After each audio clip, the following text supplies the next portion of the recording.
الصبح بدا من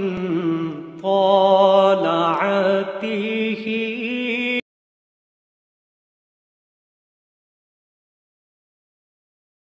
بسم اللہ الرحمن الرحیم۔ تیسرے پارے میں 8واں رکوع اور سورہ البقرہ کا 40واں اور آخری رکوع چل رہا ہے۔ آخری رکوع کی آخری دو آیتیں ہیں، جس میں سے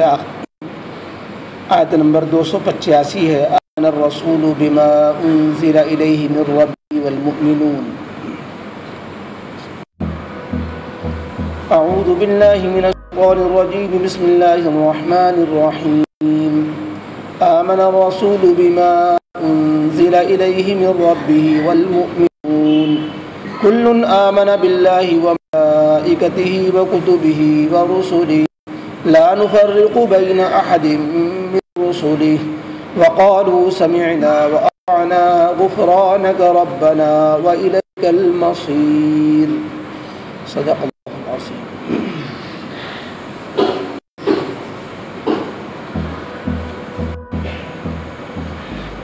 یہ سورہ البقرہ کی آخر کی جو دو آیتیں ہیں، حدیث پاک میں ان کی بڑی بڑی فضیلتیں ذکر کی گئی ہیں۔ ایک حدیث پاک میں فرمایا گیا کہ اللہ رب العزت نے اس کائنات کے پیدا فرمانے سے 2000 سال پہلے ہی ان دو آیتوں کو لکھ دیا تھا، اور یہ عرش کے خزانوں میں سے خاص خزانے جو اللہ نے اس امت کو دیے ہیں۔ یہ بھی فرمایا گیا حدیث پاک میں کہ سوتے وقت جو ان دو آیتوں کی تلاوت کر لے تو یہ دو آیتیں اس کو کافی ہو جائیں گی۔ سوتے وقت جو ان دو آیتوں کی، ایک آیت نمبر 85 آیت نمبر 86 سورہ البقرہ کی دو آیتیں، ان کی تلاوت کرنے سے وہ آیتیں اس کے لیے کافی بن جاتی ہیں۔ حدیث پاک میں یہ بھی فرمایا گیا کہ جو شخص سے پہلے ان دو آیتوں کو پڑھ لے تو اس کے لیے ایسا ہے جیسے قیام اللیل کیا اس نے، یعنی وہ رات کو عبادت کے لیے جاگا، حالانکہ وہ ان دو آیتوں کو پڑھ کر سویا ہے، لیکن پڑھ کر سونے کا ثواب ایسا کہ جیسے رات عبادت میں جاگا۔ اس سے یہ بھی پتہ چلا کہ وہ جو پہلی حدیث میں ہے کہ دو آیتیں کافی ہو جاتی ہیں، اس سے ایک مطلب بھی نکالا کہ رات کے قیام لیل کی طرف سے ہو جاتی ہیں۔ کوئی رات کو نہیں جاگ پایا، ان دو آیتوں کو پڑھ سویا تو اگرچہ وہ رات کے جاگنے جیسا ثواب نہ صحیح، لیکن اس کے برابر ثواب مل جاتا ہے اور وہ بالکل محروم نہیں رہتا، یہ بھی اس کے لیے کافی ہو جاتی ہے۔ اور بعد نے اس کا یہ مطلب بیان کیا کافی ہونے کا کہ یہ آیتیں اس کے لیے کافی ہو جاتی ہیں، یعنی جنات، شیاطین اور رات میں ستانے والی چیزوں کی طرف سے یہ چیزیں کافی ہو جاتی ہیں کہ رات میں پھر برے خواب نہیں ستاتے، شیاطین و جنات پریشان نہیں کرتے۔ تو گویا یہ خاص وظیفہ ہوا سونے سے پہلے پڑھنے کا۔ اسی طریقے سے اور اس کی بڑی فضیلتیں ہیں۔ ایک حدیث معراج میں اس کو ذکر کیا گیا کہ اللہ رب العزت نے ہمیں معراج کی رات میں خصوصی تحفے عطا فرمائے۔ وہ 3 تحفے خاص طور سے عطا فرمائے۔ ایک تو نماز، دوسرے اس بات کی اللہ تعالیٰ کی طرف سے خوشخبری کہ ہر ایمان والا بخش ضرور جائے گا، ہر ایمان والے کی بخش ضرور ہوگی، اور کوئی بھی ایمان والا ایسا نہیں ہوگا جو جنت میں پہنچائے نہ جائے، چاہے فوراً یا جہنم میں جانے کے بعد، بالآخر وہ جنت میں پہنچایا جائے گا۔ اور تیسرے یہ دو آیتیں اللہ تعالیٰ کی طرف سے نازل ہوئی اور فرمایا کہ یہ عرش کے نیچے جو خزانے اللہ نے چھپا رکھے ہیں، ان میں سے اللہ نے دو آیتیں امت کو عطا فرمائی ہیں، اور ان دو آیتوں سے باقی امتیں اس جیسی آیت سے اور اس کی فضیلت سے پچھلی امتیں محروم رکھی گئی ہیں۔ بہرحال اور بھی فضیلتیں اس کی ہیں۔ یہ دو آیتیں جس میں بڑی بڑی فضیلت آئی ہیں، ان دو آیتوں میں سے پہلی جو آیت ہے، اس پہلی آیت میں اللہ رب العزت نے صحابہ کے ایمان کی تعریف فرمائی ہے، نبی کریم علیہ الصلوۃ والسلام کے ایمان کا ذکر کیا، اور آپ صلی اللہ علیہ وسلم کے ایمان کے ساتھ مومنین کے ایمان کی تعریف فرمائی کہ جو بھی ایمان والے ہیں، سب سے پہلے مصداق صحابہ ہیں، پھر صحابہ کے بعد اس کے بعد والے لوگ، اس کے پھر بعد والے لوگ، پھر درجہ بدرجہ جتنے بھی ایمان والے ہیں قیامت تک کے لیے، سب کے ایمان کی اللہ نے تعریف فرمائی، اور تعریف فرمائے کہ ان کا ایمان ایسا ہوتا ہے کہ وہ ایمان بالغیب رکھتے ہیں، اللہ کو بھی مانتے ہیں، اللہ کے وجود کو بھی مانتے ہیں، اللہ کی وحدانیت کو بھی مانتے ہیں، اللہ کی ذات و صفات اور کمالات کو بھی تسلیم کرتے ہیں، اور اللہ کے اوپر پورا ایمان و یقین رکھتے ہیں۔ پھر اللہ کے فرشتوں پر بھی ان کا ایمان ہوتا ہے، اللہ کے فرشتوں کے بارے میں کہ یہ اللہ کی ایک نئی مخلوق ہے، ایک عجیب مخلوق ہے کہ جو نہ انسان ہے نہ جنات ہیں، نہ وہ اور کوئی حیوان اور چرند پرند کی طرح یا غیر جاندار کی طرح ہے، بلکہ وہ اللہ کی نورانی مخلوق ہے جو بشری تقاضوں سے بھی پاک ہیں، کھانے پینے سے بھی پاک ہیں، اور ان کو نہ بھوک ستاتی ہے نہ نیند آتی ہے، اور ان کے لیے کسی انسانی طرح کے جاندار کو جو حاجتیں لاحق ہوتی ہیں وہ ان کو لاحق نہیں ہوتی، اور ہیں وہ مخلوق اللہ نے ان کو جن کام میں لگا رکھا ہے اس میں لگے رہتے ہیں، وہ اللہ کی نافرمانی کی بھی صلاحیت نہیں رکھتے، تو وہ سراپا خیر ہیں، شر نہیں جانتے، اور شیطان سراپا شر ہے جو خیر نہیں جانتا، اور انسان شر اور خیر کا مجموعہ ہے۔ تو اللہ تعالیٰ کی جو مخلوق فرشتے ہیں اس پر بھی ایمان رکھتے ہیں کہ اگرچہ یہ مخلوق ہمیں نظر نہیں آتی، لیکن ہمارے پیغمبر نبی کریم علیہ السلام نے اور تمام انبیاء نے بتایا اور ان کے تعارف کرایا فرشتوں کے بارے میں، اور کچھ فرشتوں کے بارے میں نشاندہی بھی کی کہ ان کا یہ عمل، ان کا یہ کام، ان کا یہ کام، یہ بارش کے فرشتے ہیں، یہ روح نکالنے کے فرشتے ہیں، اور یہ جو ہے موت کے فرشتے، اور یہ سور پھونکے جانے پہ مقرر ہیں، یہ وحی لانے کے لیے مقرر ہیں۔ اس طریقے سے انہوں نے فرشتوں کے بارے میں نشاندہی بھی کی، اور اللہ تعالیٰ کے فرشتوں کی تعداد اللہ ہی جانتا ہے، یہ انبیاء بھی نہیں جانتے۔ وَمَا يَعْلَمُ جُنُودَ رَبِّكَ إِلَّا هُوَ، اللہ کے سوا کوئی نہیں جانتا کہ رب العالمین کا لشکر جو فرشتوں کی تعداد ہے وہ کتنی ہے، اربوں خربوں میں ہے اور زیادہ ہے، کتنی ہے وہ نہیں ہے کوئی جانتا۔ تو اس پر بھی ایمان رکھتے ہیں کہ اللہ کی مخلوق نورانی مخلوق فرشتے ہیں، اور اسی طریقے سے اللہ کی کتابوں پر بھی ایمان رکھتے ہیں کہ اللہ نے پیغمبروں پر کی جو کتابیں نازل کیں اپنے اپنے زمانے میں وہ کتابیں سب برحق تھیں، اور ان نبیوں کے جانے کے ساتھ وہ کتابوں کا حکم بھی منسوخ ہو گیا۔ آگے جو پیغمبر آئے ان پیغمبروں کے ذریعے سے نئی کتابیں آ گئیں، پچھلی کتابیں منسوخ کر دی گئیں۔ جیسے حکیم ایک نسخے کو جو آگے کے لیے دے دیتا ہے تو پچھلا نسخہ منسوخ کر دیا کرتا ہے، اس کا یہ مطلب نہیں ہوتا کہ پچھلا نسخہ غلط تھا، بلکہ اس کا مطلب یہ ہوتا ہے کہ پچھلا نسخے کا وقت نکل گیا، اب آگے کی صحت اس لائق ہو گئی کہ اس کو آگے کا نسخہ چلایا جائے، تو یہ آگے کا نسخہ اس کو جو ہے لکھ دیا جاتا ہے۔ تو ایسی اللہ رب العزت نے قیامت تک کے لیے بھی آگے پھر ایک ایسا نسخہ کامل و جامع نبی کریم علیہ السلام کے ذریعے سے دے دیا کہ آگے کوئی پیغمبر نہیں آنا تھا، لہٰذا آگے کوئی نسخہ اور کتاب بھی نہیں آنی تھی۔ تو ساری کتابیں جو پچھلی گزریں اور جو موجودہ ہیں سب پر ایمان رکھتے ہیں، اور یہ کہ پچھلی کتابیں منسوخ ہو گئیں اور یہ کتاب قابل عمل اللہ نے قیامت تک کے لیے بنائی ہے، اور اسی طریقے سے تمام پیغمبروں پر بھی ایمان رکھتے ہیں۔ تو کہ جتنے بھی انبیاء گزرے، خواہ ان کے احوال ہمیں معلوم ہو یا معلوم نہ ہو، اللہ رب العزت نے جتنے بھی پیغمبر نازل کیے اور ان پیغمبروں میں سے بعض کو خاص جو ہے شریعت سے نوازا، کتابوں سے نوازا، جن کو رسول کہتے ہیں، ان رسول پر انبیاء پر 1,24,000 یا کم و بیش اس کی تعداد احادیث میں آئی، تو سب پر ان کا ایمان ہوتا ہے۔ یہ تو صحابہ کرام کے تمام مومنوں کی ایمان کی تعریف فرمائی کہ اللہ پر، فرشتوں پر، کتابوں پر، رسولوں پر، آخرت کا ایمان ہوتا ہے۔ اس ایمان کی ایک دوسری خصوصیت ایمان والوں کی تعریف میں یہ فرمائی کہ وہ پیغمبروں پر ایمان لانے کے اعتبار سے کوئی بھید بھاؤ نہیں کرتے، وہ کوئی تفریق نہیں برتتے کہ جیسے یہودی ہیں عیسیٰ علیہ السلام پر ایمان رکھتے ہیں، عیسائی ہیں عیسیٰ علیہ السلام پر ایمان رکھتے ہیں، لیکن یہ دونوں ہی لوگ محمد رسول اللہ صلی اللہ علیہ وسلم پر ایمان نہیں رکھتے۔ اسی طریقے سے اور مذاہب کے لوگ ہیں،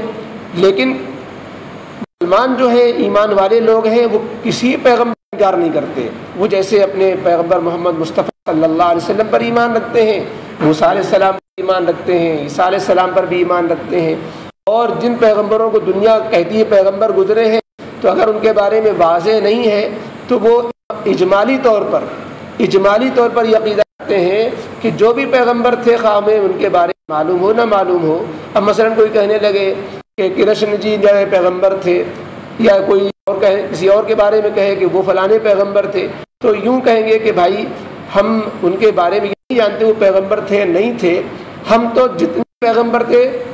ان سب پر ایمان رکھتے ہیں، اگر وہ پیغمبر تھے تو ہمارے ایمان میں وہ داخل ہیں، وہ پیغمبر نہیں تھے تو ہمارے ایمان میں نہیں داخل ہیں، لیکن ان کا یہ قابل تحقیق بات ہے وہ پیغمبر تھے کہ نہیں تھے، اس لیے کہ یہ حضرت عیسیٰ علیہ السلام سے بہت پہلے کے لوگوں میں اس طریقے سے اور بھی شخصیات گزری ہیں جن کے بارے میں یہ واضح نہیں کہ وہ پیغمبر تھے یا نہیں تھے، تو وہ کسی کے بارے میں تفریق نہیں کرتے، یعنی جب تک کہ تحقیق نہ ہو اس کے بارے میں انکار بھی نہیں کرتے یہ پیغمبر نہیں ہے۔ ہاں یہ جب قرآن نے اعلان دیا، حدیث نے اعلان کر دیا کہ محمد رسول اللہ صلی اللہ علیہ وسلم کے بعد کوئی کسی کو پیغمبری نہیں دی جائے گی، پیغمبری کو ختم کر دیا گیا، نبوت پر مہر لگا دی گئی اور تخت نبوت کی آخری اینٹ آپ صلی اللہ علیہ وسلم ہو کر کے پورا قصر نبوت کے محل کو مکمل کر دیا گیا، تو اب کسی کے نبی بنائے جانے کی امکان اور اس کا احتمال ختم ہو گیا۔ اب کوئی دعویٰ کہ میں پیغمبر، قادیانی کہے یا کوئی اور کہے، تو ظاہر ہے کہ اگر اس کو مان لیا جائے گا تو نبی کریم علیہ الصلوۃ والسلام کا انکار لازم آئے گا، قرآن کا انکار لازم آئے گا۔ اس لیے تفریق کرنے میں یہ نہیں داخل ہے کہ کوئی پیغمبری کا دعویٰ کر دے آج بھی تو ہم اس کو بھی شامل کر لیں ایمان لانے میں، ہم تو اس کے کفر پر ایمان رکھیں گے کہ کافر ہو گیا اپنے نبی کا دعویٰ کر کے۔ اس لیے فرمایا کہ جو مومنوں کی ایمان کی خصوصیت ہے کہ کسی پیغمبر کے ایمان لانے میں تفریق نہیں کرتے نصارہ کی طرح۔ اور تیسری بات تعریف فرمائی، اور خاص طور پر یہ صحابہ کی تعریف میں، کہ جب نبی نے ان سے یہ کہا، جب انہوں نے نبی کریم علیہ السلام کے سامنے اپنا خلجان رکھا، اپنی دقت و پریشانی رکھی جو اوپر کی آیت کے نازل ہونے سے ان کو ہوئی تھی، کل میں یہ آ چکی ہے کہ جب قرآن نے یہ اعلان کیا اوپر کی آیت میں کہ تمہارے دلوں میں جو بھی ہے تم ظاہر کرو یا دل میں چھپائے رکھو، اللہ کے ہاں تمہیں اس کا حساب دینا ہے، تو اس آیت کے ظاہری الفاظ تھے، اس کے عموم کا تقاضا تھا کہ دل میں جو بھی باتیں ہوں گی ان کا بھی حساب ہوگا، اور دل میں جو باتیں ہوتی ہیں وہ دو طرح کی ہوتی ہیں، بعض انسان پلان کرتا ہے، دل میں کوئی اپنے اختیار قصد کرتا ہے، ارادہ کرتا ہے کسی نیکی کا یا برائی کا،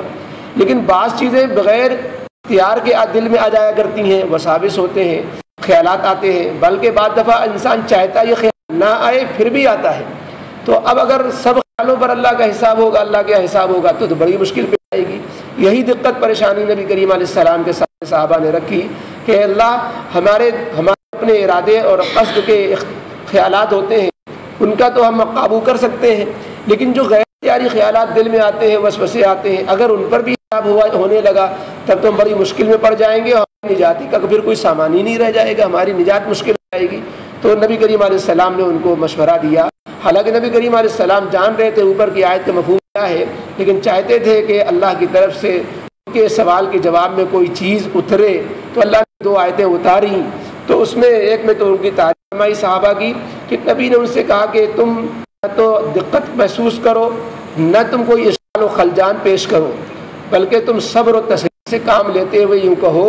سمعنا وأطعنا غفرانک ربنا وإلیک المصیر، اے اللہ ہم نے آپ کی بات جو آپ نے فرمائی سنی، اور ہم اپنے آپ کی بات کی اطاعت کے لیے اپنی گردن جھکاتے ہیں، اے اللہ ہم سے کوتاہی ہو تو ہم معافی چاہتے ہیں، اور ہمیں اس بات کا یقین ہے کہ ہمیں آپ کے حضور حاضر ہونا ہے اور ہمیں آپ کے سامنے پیش ہونا ہے۔ تم یہ کہو، یہ مت کہو یہود و نصارہ کے طریقے سے یہ بڑے سخت حکام ہیں، ہم عمل نہیں کر پائیں گے، جیسا انہوں نے کہا تھا سمعنا کہ سن تو لیا، وعصینا لیکن ہم نافرمانی کریں گے، ہم سے نہیں ہو سکے گا، یہ جس طرح انہوں نے تورات کے ماننے سے انکار کیا یا بعض حکموں کے قبول کرنے سے انکار کیا، تم یہود کی روش اختیار نہ کرو۔ یہ گویا مومنوں کی ایک نئی تعریف ہوئی، اللہ تعالیٰ نے اس کا سب سے پہلا مصداق صحابہ کو بنایا، اور اللہ تعالیٰ نے اس صحابہ کی ایمان کی تعریف فرمائی کہ جب نبی نے مشورہ دیا تو انہوں نے قیل و قال نہیں کی، پھر انہوں نے حجت کی، جیسے یہود و نصارہ تھے کہ اپنے نبی سے بحث کرنے لگے تھے، اب یہ بتائیے کیا ہوگا، ہم سے نہیں ہو سکے گا، ہم کیوں ایسے کریں گے، وہ میخیں نکالتے تھے۔ صحابہ کرام نے نبی کریم علیہ السلام کے کہتے ہی انہوں نے کہا سمعنا واطعنا، اللہ نے قرآن کریم کے جملے اتار دیے اور یہ فرمایا کہ مومنین کہہ اٹھتے ہیں، ان کے سامنے کیسا ہی آ جائے، چاہے ان کو جی کو موافق لگے یا جی کو مخالف لگے، ان کا دل اندر سے آمادہ ہو یا آمادہ نہ ہو، وہ سیدھے سیدھے اللہ رب العزت کے سامنے ان کو سراپا تسلیم و خم بنا دیتے ہیں اور کہتے ہیں سمعنا واطعنا غفرانک ربنا وإلیک المصیر۔ صحابہ کے اس ایمان قرآن نے تعریف فرمائی۔ یہاں جو المومنون کے ایمان کی تعریف فرمائی جا رہی ہے، پہلے تو نبی کریم علیہ السلام کی ایمان کی تعریف فرمائی گئی کہ آمن الرسول بما انزل الیہ من ربہ، کہ رسول ایمان رکھتے ہیں اس چیز پر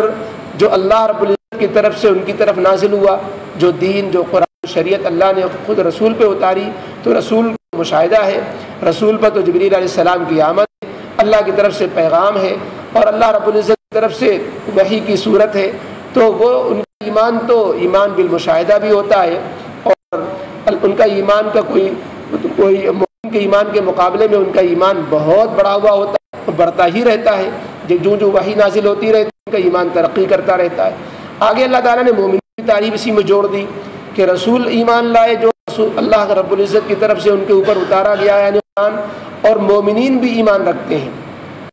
مومنین کو اللہ نے رسول کے ضمن میں مومنین ایمان کی بھی تعریف فرمائی، اور مومنون کا سب سے پہلا مصداق جس وقت قرآن کی آیتیں اتر رہی ہیں صحابہ ہیں، زیادہ صحابہ کے ایمان کی تعریف اور صحابہ کے ایمان کو رسول کے ایمان کے ساتھ جوڑا، اور اسی سورہ میں وہ آیت پہلے گزر چکی ہے پہلے پارے میں کہ اللہ رب العزت نے فرمایا ساری دنیا کے لوگوں سے فَآمَنُوا بِمِثْلِ مَا آمَنْتُمْ، اگر لوگ ایسے ایمان لائیں جیسا صحابہ نے ایمان لائے ہیں، یعنی جس طرح انہوں نے نبی کی باتوں کو مانا ہے ایسے لوگ مانیں گے، نفاق سے ہٹ کر، انکار سے بچ کر اور ہر چیزوں کو قبول کر کے، تو ان کا ایمان معتبر ہوگا، ورنہ ان کا ایمان معتبر نہیں ہوگا۔ اب اگر کوئی صحابہ کے ایمان پر شک کرے، نعوذ باللہ، قرآن کی عنایتوں کا اس کے پاس کیا جواب ہوگا؟ اللہ تعالیٰ تو ان کے ایمان کی تعریف فرمائے اور ان کے ایمان کو سراہے، مدح نازل فرمائے، قرآن کریم میں ان کے جملے نقل فرما کے ان کی ہمت افزائی کرے، اور لوگ جو ہے صحابہ پر وہ شتم کرے تو وہ اپنے ایمان کی خود خیر منائے۔ جو صحابہ کے ایمان میں شک کرے اس کا ایمان کہاں سلامت ہو سکتا ہے؟ فرمایا آمن الرسول بما انزل الیہ من ربہ والمؤمنون، رسول ایمان رکھتے ہیں، رسول بھی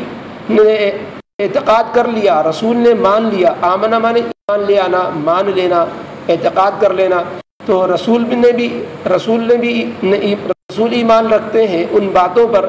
ان چیزوں پر جو ان کی طرف، ان کے رب کی طرف سے نازل کی گئی، یعنی وحی، قرآن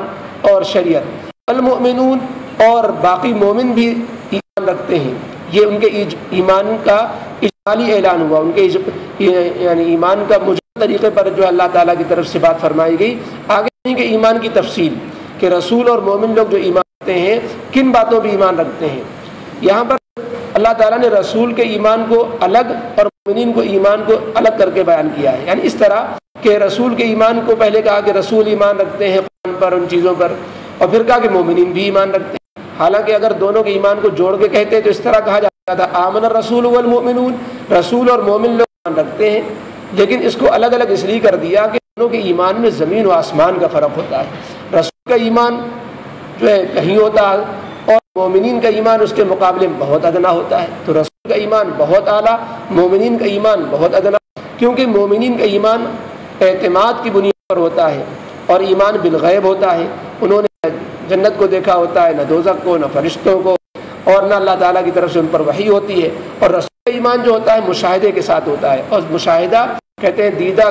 کہ بود شنیدہ، کہ دیکھی ہوئی چیز کہاں سنی ہوئی چیز کے برابر، تو مومنین کا ایمان تو سن کے ہوتا ہے، اور رسول پیغمبر جو ہوتے ہیں وہ دیکھ کے ایمان لاتے ہیں، جو اللہ تعالیٰ کی طرف سے ان کو جو چیز کا مشاہدہ ہو جاتا ہے تو ان کی ایمان بہت بڑھ چکا ہوتا ہے،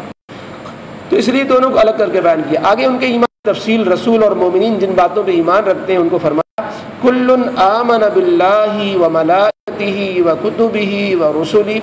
سب رسول ہو یا مومنین ہو سب ایمان رکھتے ہیں اللہ پر، اللہ کے وجود پر بھی، اللہ کی وحدانیت پر بھی، اللہ کی ذات و صفات کو یکتا مانتے ہیں، اور مانتے ہیں کہ کائنات بے خدا نہیں اور کائنات میں دو خدا نہیں، اور یہ کائنات میں سب کچھ کرنے والی ذات اللہ کی ہے۔ وملائکتہ، اور ایمان رکھتے ہیں اللہ کے فرشتوں پر کہ اللہ کے فرشتے نورانی مخلوق ہیں جو سراپا خیر ہیں، ان کے شر کا مادہ نہیں ہے، اللہ نے ان کو جن کاموں میں لگا دیا قیامت تک ان کاموں میں لگے رہیں گے۔ وکتبہ، اور ایمان رکھتے ہیں اللہ کی کتابوں پر کہ اللہ نے بندوں کی ہدایت کے لیے نبیوں پر کتابیں جو نازل فرمائی تھیں اپنی اپنی جگہ پر سب برحق تھیں، آخر میں اللہ تعالیٰ نے عمل کرنے کے لیے قیامت تک کے لیے قرآن کو چھوڑا ہوا ہے۔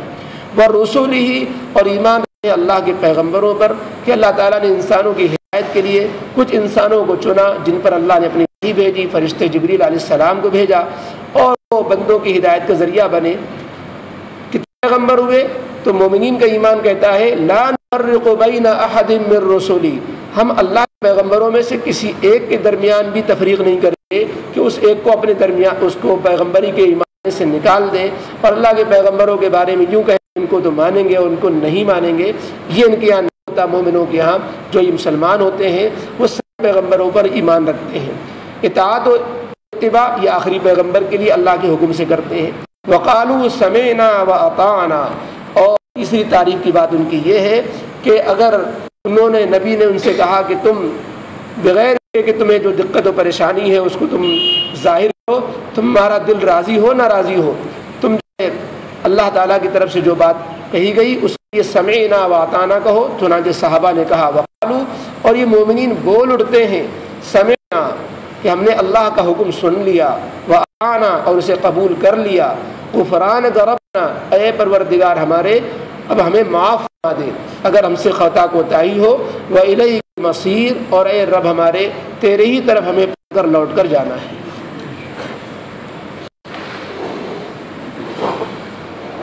الحمدللہ رب العالمین والصلاة والسلام علی رسولہ محمد وآلہ وصحبہ اجمعین۔